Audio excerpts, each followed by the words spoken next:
proper hygiene. Tapos, umiwas sa matataong lugar. Meron kasi akong monthly check-up minsan sa doctor.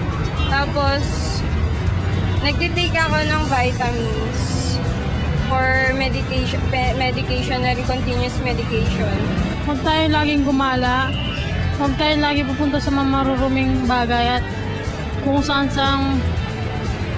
mababaho. Matulog ng maaga, tapos at least 8 hours a day, gano'n. Tapos kuhain tayo ng healthy foods, gano'n. 3 times a day. Hindi dapat tayo nasi-skip ng meals. Eat healthy. Exercise regularly at least 30 minutes a day. Stretching. Ganun. Basta mga workout.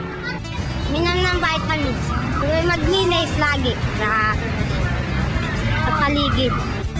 Exercise. Kumain ng gulay. Taking vitamins, supplements. I think so. Maganda lang lumabas ng bahay para wala masyadong pollution. Kung may sakit naman, syempre po, manatili na lang sa bahay. Huwag magpuyat, so kumain ng masustansyang pagkain.